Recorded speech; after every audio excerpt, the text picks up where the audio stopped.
देखिए बच्चों, हम लोग सबसे पहले इतिहास की बात करते हैं, आपकी इतिहास की बुक की। तो जो पार्ट नंबर 1 है आपका अध्याय 1 है। अध्याय 1 से यूरोप आपका है, यूरोप में राष्ट्रवाद का उदय। इसमें कुल अंक आपके पास 5 हैं और आपके पास यहाँ पर केवल एक लॉन्ग क्वेश्चन आना है जो 5 नंबर का होगा। एक लॉन्ग क्वेश्चन आएगा जो 5 नंबर का होगा। तो आपको इस चैप्टर से लॉन्ग क्वेश्चन को केवल तैयार करना है। अध्याय 2 की यदि हम बात करें, पार्ट 2 की बात करें, तो भारत में राष्ट्रवाद, तो ये कुल अंक इसके लिए भी 5 अंक निर्धारित किए गए हैं। और आप जो है क्या नाम है, इसके लिए भी एक प्रश्न आ रहा है जो 3 अंक का होगा, आपको 3 मार्क्स का होगा। और एक प्रश्न होगा जो 2 मार्क्स का होगा।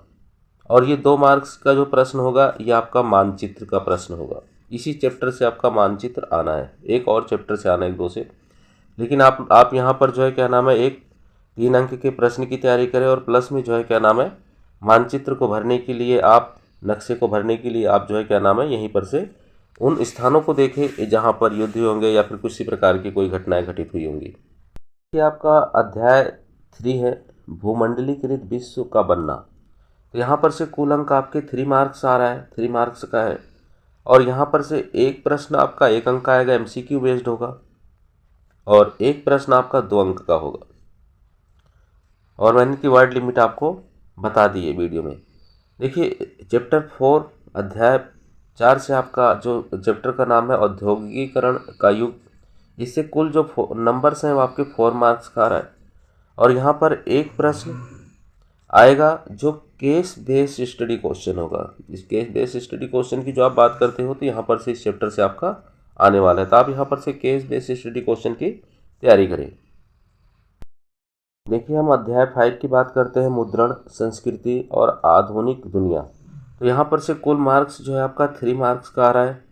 और यहाँ पर आपके पास तीनों की तीनों MCQ बेस्ड क्वेश्चन होंगे, अर्थात 3 प्रश्न होंगे, प्रत्येक प्रश्न 1-1 नंबर का होगा।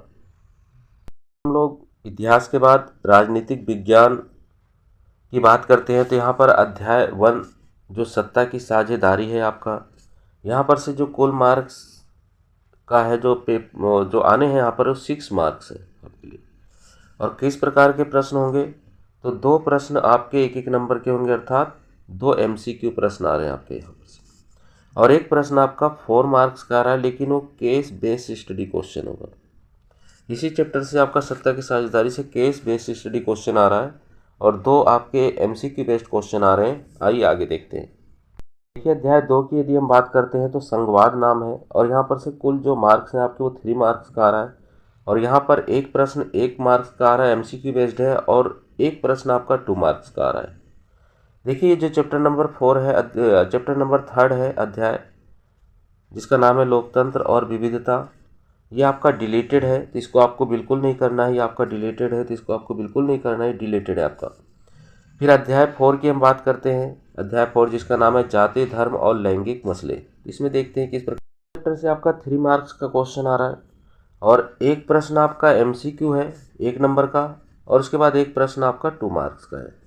चैप्टर नंबर 5 को आपने नहीं करना है, जन संघर्ष और आंदोलन, ये बिल्कुल ही डिलीटेड है तो इसे आपने करना ही नहीं है, ठीक है, इसे आपने करना नहीं है। हम अध्याय 6 की बात करते हैं, राजनीतिक दल, कुल अंक इसके लिए 5 डिसाइडेड है। और यहाँ पर एक प्रश्न आपका, इसका मतलब लॉन्ग क्वेश्चन आ रहा है जो 5 मार्क्स का है, तो आपने इसको तैयार करना है इस चैप्टर से लॉन्ग क्वेश्चन को।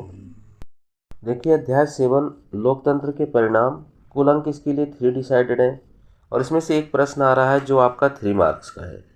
और अध्याय नंबर 8 जो आपके पास है पूर्ण रूप से डिलीटेड है, तो इसे हमें करना ही नहीं है। तो इस प्रकार से आपका राजनीतिक विज्ञान का सिलेबस भी आपका पूरा हो जाता है। अब आइए हम लोग आगे आपका भूगोल का पेपर देखते हैं।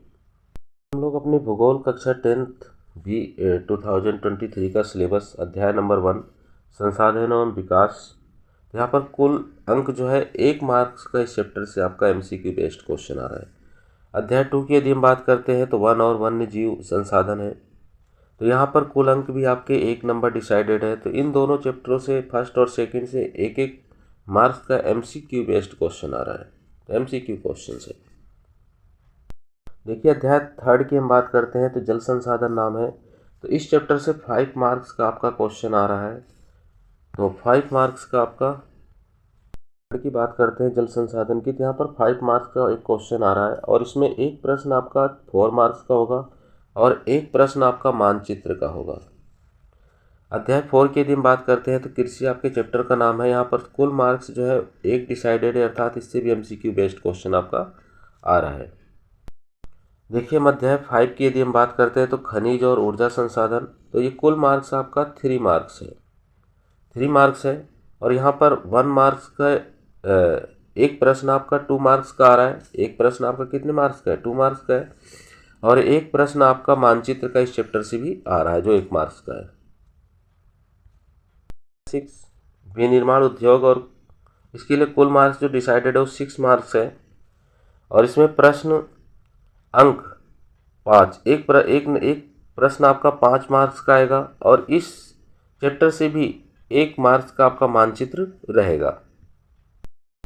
अध्याय 6 की हम बात करते हैं राष्ट्रीय अर्थव्यवस्था। ये अर्थव्यवस्था लिखा हुआ है, इसे आप देख लीजिए, इस तरीके से अर्थव्यवस्था है, बाकी और सब कुछ ठीक है।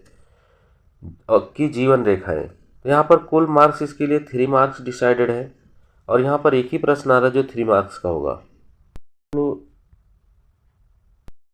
अपनी 4th बुक अर्थशास्त्र कक्षा 10th बी की बात करते हैं तो अध्याय 1 आपका विकास का चैप्टर है। इसके लिए कुल मार्क्स आपके 2 मार्क्स डिसाइडेड है और यहाँ पर 2 प्रश्न आएंगे और प्रत्येक प्रश्न MCQ बेस्ड होगा और वो 1-1 नंबर का होगा। अध्याय 2 की यदि बात करते हैं भारतीय अर्थव्यवस्था के क्षेत्रक, देखिए आपका अध्याय जो 2 है वो सबसे अधिक मार्क्स का आ रहा है, 7 मार्क्स का आ रहा है। और यहाँ पर 2 प्रश्न आएंगे, 1-1 मार्क्स के MCQ बेस्ड होंगे वो। और यहाँ पर आपके पास एक प्रश्न 2 मार्क्स का आएगा और एक प्रश्न आपका 3 मार्क्स का आएगा।